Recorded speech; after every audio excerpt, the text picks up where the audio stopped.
আজকে পাকিস্তানে গিয়ে জানতো কি আপনি শুয়োরের মাংসের দোকান দিন তো পারবেন? শুয়োরের মাংসের দোকান দিতে পাকিস্তানে? বাংলাদেশে কি যান না, প্রকাশ্যে শুয়োরের মাংস বিক্রি করে দেখান না? হিন্দুদেরকে সবকিছু সহ্য করতে হবে? কে মাথার দিব্যি দিয়েছে? হিন্দুদেরকে সব সহ্য করতে হবে? যারা এত সেকুলারিজমের বুলি আওড়াচ্ছেন তাদেরকে বলবো যে বাংলাদেশে কোনো মুসলমান ভাই বন্ধুদেরকে বলুন না যে ওখানে একটা হিন্দু কোনো দোকান, একটা হিন্দু কাউকে একটা শুয়োরের মাংসের দোকান খুলে দেখাতে। কারা সেকুলারিজমের বলে যাচ্ছে আর কেই বা আপনাকে মাথার দিব্যি দিয়েছে ভাই? এই সব কিছু না ভাই, আপনাদের ধর্মের ঝামেলা, আপনাদের দেশের ঝামেলা আপনাদের দেশেই ছাটিয়ে নেন না। এই হুট করে বাংলাদেশ পাকিস্তান মাঝখানে ঢোকান কেন? হোয়াট ইজ দিস ভাই? এটা কোন ধরনের অসভ্যতামি? আমাদের দেশে একটা শুকরের দোকান নাই, এর কারণ হচ্ছে এখানে প্রতি বর্গ কিলোমিটারে আমাদের হিন্দু দাদা ভাইরা খুবই সংখ্যাগরিষ্ঠ, মানে সংখ্যালঘিষ্ঠ, জনসংখ্যা খুবই কম।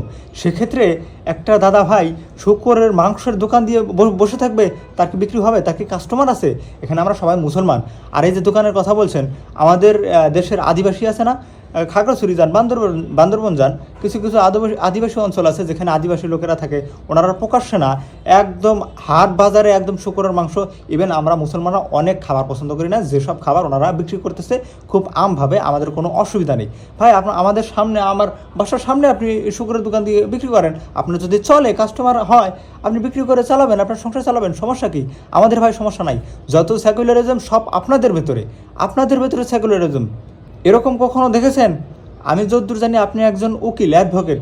আপনি যদি এরকম কিছু প্রমাণ করতে পারেন যে বাংলাদেশে একটা হিন্দু দাদা ভাই একটা আমাদের পছন্দ না এরকম কিছুর একটা দোকান দিয়েছে আর মুসলমানরা গিয়ে সেটা ভেঙে দিয়েছে, এরকম যদি প্রমাণ করতে পারেন, তাহলে আপনি যা করতে পারবেন আমি তাই করব।